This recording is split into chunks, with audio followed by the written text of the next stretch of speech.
Hello friends, आज हम बात करेंगे रस की। तो हम सबसे पहले देखेंगे कि रस क्या होता है। सबसे पहले किसने रस के बारे में लिखा हुआ था। इसके बाद प्रकार, अंग। तो रस क्या होता है? जब किसी साहित्य या काव्य को पढ़ने से व्यक्ति को आनंद की अनुभूति होती है तो उसे रस कहते हैं। फिर सबसे पहले भरत मुनि ने अपने नाट्यशास्त्र में रस के बारे में लिखा था। ये आठ प्रकार के रस के बारे में लिखा था अपने नाट्यशास्त्र में। फिर रस कितने प्रकार का होता है? रस 11 प्रकार के होते हैं। आगे हम इनके बारे में चर्चा करेंगे कि किस प्रकार से जो रस 11 प्रकार के हैं वो कौन कौन से हैं। इसके बाद रस के 4 अंग होते हैं: विभाव, अनुभाव, संचारी भाव और स्थायी भाव।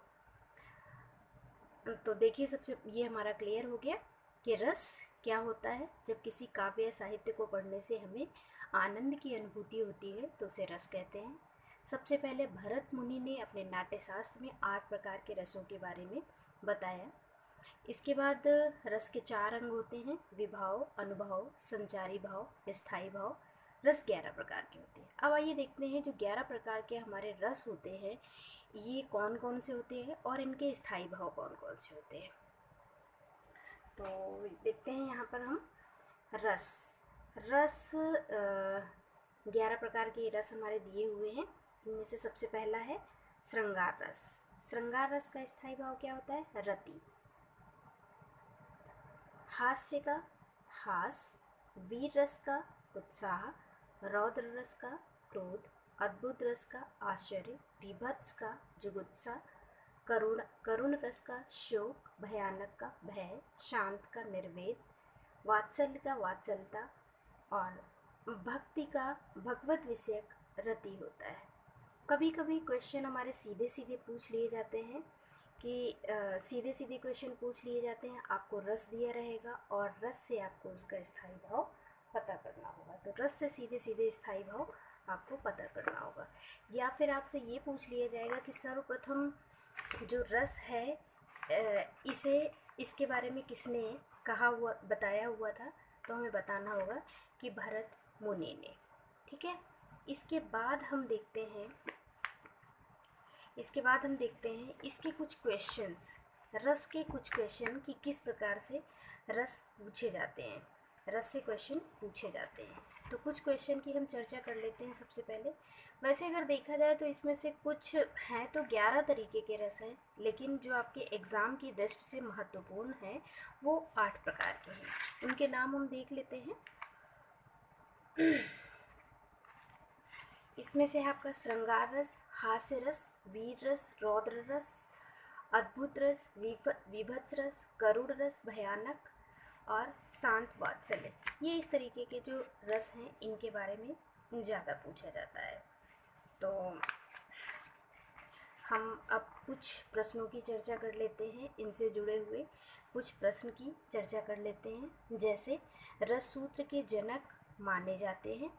तो आपको 4 ऑप्शन इसमें से दे दिया गया होगा। सपोज दैट आपके 4 ऑप्शन दिए हैं: भरत मुनि, तुलसीदास, अभिनव गुप्त, भट्ट नायक। तो इसमें से आंसर कौन सा होगा? इसमें आंसर होगा आपका भरत मुनि।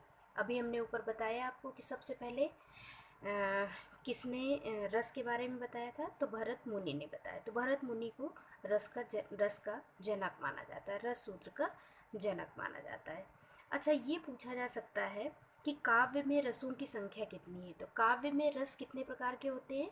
9 प्रकार के होते हैं। ठीक है। इनमें से सबसे सर्वश्रेष्ठ जो रस है वो किसे माना जाता है?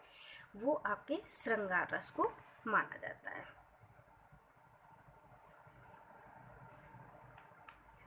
एक और पूछा जाता है क्वेश्चन अक्सर पूछा जाने वाला है कि भरत के रस सूत्र में निम्नलिखित में से किसका उल्लेख नहीं है? तो किसका उल्लेख नहीं है? जो भरत का रस सूत्र है उसमें भरत के रस सूत्र में स्थायी भाव का उल्लेख नहीं है। इसके बाद कुछ और कॉमन क्वेश्चन हैं जो अक्सर क्वेश्चन में पूछे जाते हैं। उनकी भी हम चर्चा कर लेते हैं कि भरत मुनि के अनुसार रसों की संख्या कितनी है। तो भरत मुनि ने कितने प्रकार के रस बताए थे आपको? 8 प्रकार के। तो आंसर में क्या होगा? 8 प्रकार के। और इससे जुड़े हुए और कुछ क्वेश्चन देख लेते हैं। जैसे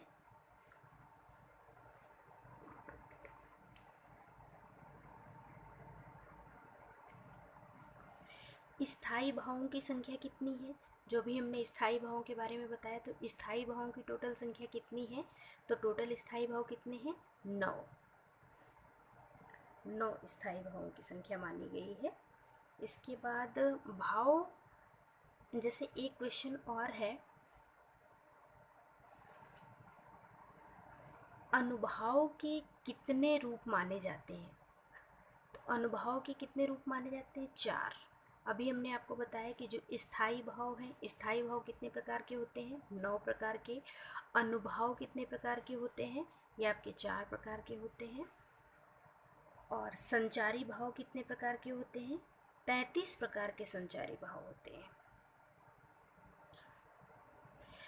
एक और क्वेश्चन बहुत पूछा जाने वाला क्वेश्चन है कि किस भाव की परिपक्व अवस्था को रस कहा जाता है?